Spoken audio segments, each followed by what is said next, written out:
What's going on, everybody? We're back on maxroll.gg going over some builds for Borderlands 4. And today we're going to be building out the spin to win build for Rafa. If you've seen any of my Harlow builds, I've dipped around in between like two of the trees, sometimes all three trees.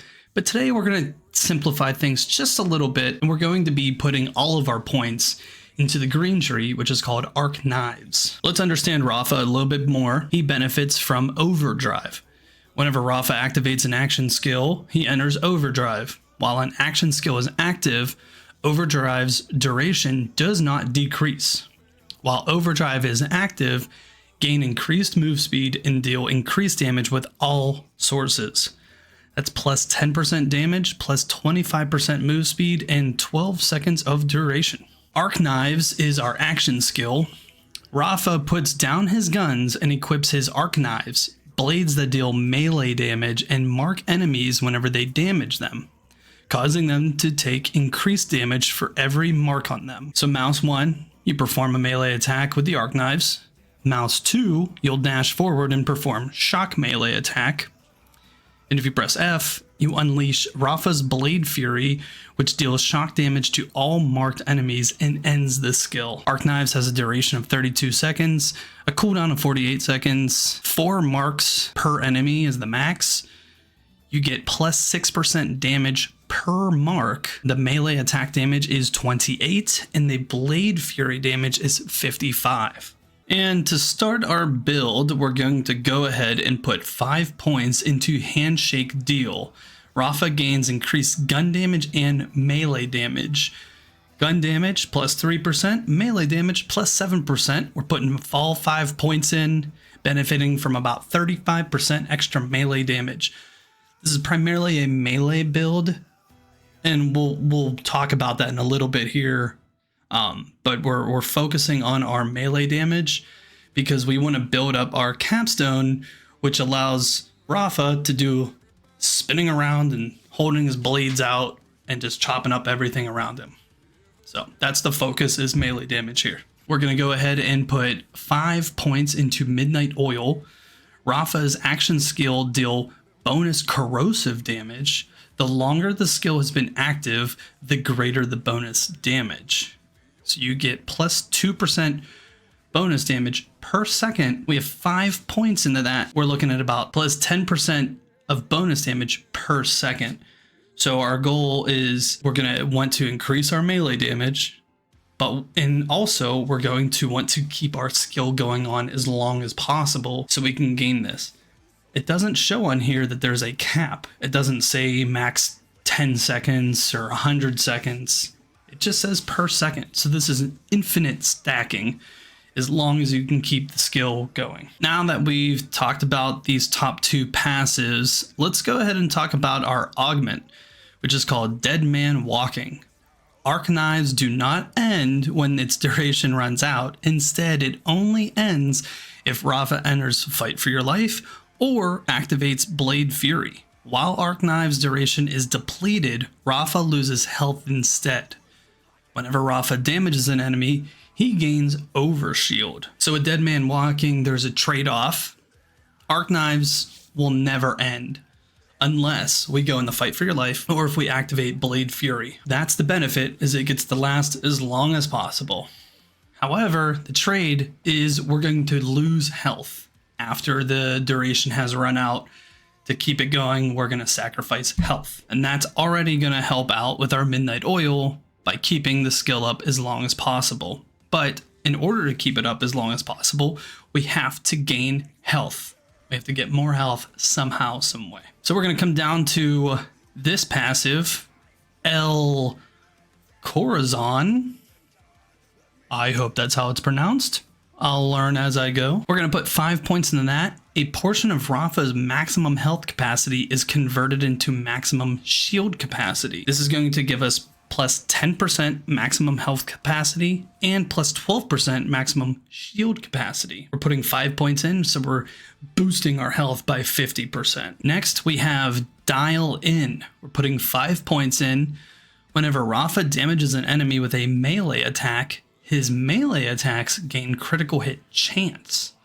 The chance stacks, and all stacks are removed whenever Rafa critically hits an enemy, plus 3% per stack.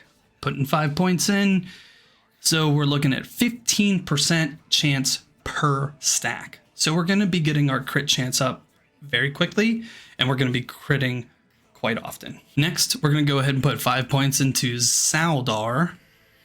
I know I'm getting these wrong. It's another passive. Rafa's melee critical hits gain lifesteal. We're putting 5 points in, so we're getting 25% lifesteal on our melees that crit. So you see how we're kind of tying this all together? Every time we crit, we're going to be getting health back. We're getting dial in to allow us to crit more frequently.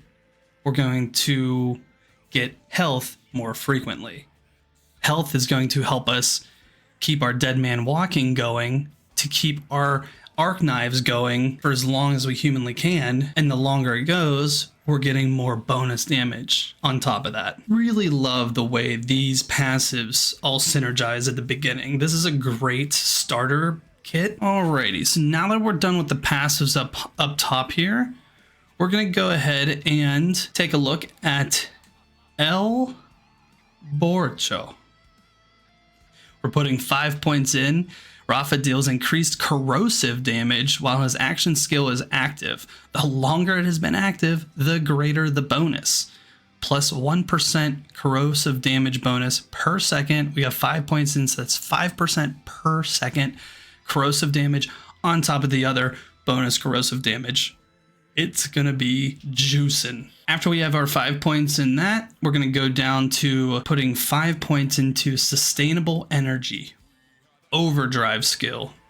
Rafa gains health regeneration based on how much overdrive time is remaining. Health regen is plus 0.8% max health per second. And we have 5 points into that. So again, this is about keeping us alive, keeping the health gaining, because we're going to be losing health.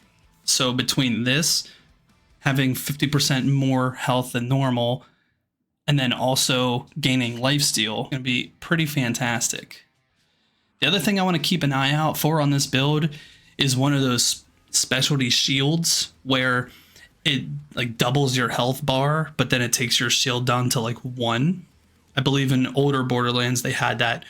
You could either like double your shield and leave your health at 1, or you can double your health and leave your shield at 1. Moving down to the very bottom right, we're not going to be taking this capstone. We're going to grab this passive over here. We're going to put 3 points in to Cruel Accrual. Rafa gains increased skill damage with all skills. The longer his action skill has been active, the greater the bonus. Plus 2% skill damage per second, and that's 3 points, so about 6% skill damage bonus per second. Coming on over to the far left side, we're going to put 5 points into Blowout. Whenever Rafa applies a heavy arms mark or critically hits an enemy with his action skill, they explode in corrosive lobbed projectiles. The longer Rafa's action skill has been active, the more corrosive projectiles are spawned. We're putting 5 points in, and that's 9 projectiles per point. Oh, that's damage is 9 damage for the projectile. It's going to do a max of 6 projectiles per point. So we're looking at 30 projectiles after putting all 5 points in. And it cooldown is 1 second. That's corrosive damage on top of the corrosive damage on top of the corrosive damage. And it only applies when crits happen, which is going to happen more frequently. And it's going to happen very hard, and it's also going to gain us health. Next, we have 5 points going into Protecto Pulse. Pressing mouse 2 while arc knives are active, or Rafa re-triggers his action skill, drains a portion of Rafa's shields, and deals that much shock damage to nearby enemies. So the shields drain up to 20% of max shields. So we're draining shield to gain shock damage to apply another status on top of the corrosive. That's the first passive that I'm not too crazy about. Pressing mouse 2 causes the dash forward and performs a shock melee attack. So like it's gonna boost that attack. We basically do this to give us the opportunity to grab the capstone down here, which is called Hurricane, a special hurricane, essentially. And this is where our spin the wind mechanic really comes into play. Activating Blade Fury causes Rafa to spin his blades, creating a singularity that draws in all marked enemies and other nearby enemies while dealing continuous shock damage. Whenever this attack kills an enemy, Overdrive gains increased action skill cooldown rate. And then this hurricane, the spin the wind mechanic, does 111 damage per second. And lastly, we're going to put 1 point into liquidation. Marked enemies killed by Rafa leave behind a corrosive hazard. And you already know, we do tons of corrosive damage and corrosive bonus damage on top of everything else already. I really like this build.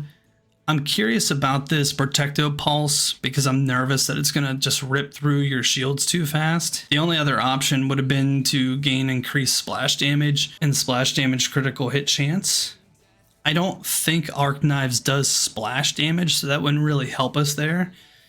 And then Shock Market, whenever Rafa deals splash damage, deals shock bonus shock damage based on the damage dealt through splash. If I feel Protecto Pulse is like ripping through our shields and it's really messing us up and it's not going to be good, I will just put 5 points into Shock Market or 5 points into this one just to allow us to still get down to the capstone. I just thought this one would be adding more damage, so might as well take it because Mouse 2 does shock damage and our Hurricane also does shock damage. That's it. That's the spin to win Rafa build that I have. I have no idea how good it's going to be. The game isn't going to come out until September 12th. This is just a theory, just trying to guess at what might work. Who knows if this will change before the game comes out. They might tweak some of the perks or some of the points or some of the passives. We don't know until the game comes out. This is all we can work with right now, but I appreciate you watching. Thank you for checking it out. Let me know in the comments if you like this build, if you dislike it. Maybe I made a mistake and missed out on a different skill tree point that I needed to put into. Yeah, and let me know what you're going to be using day one. What Vault Hunter are you using? Who's going to be your main? Are you going in blind or do you have a build already picked out, ready to go? Let me know. Thank you all again for watching. Take care. Have a wonderful day.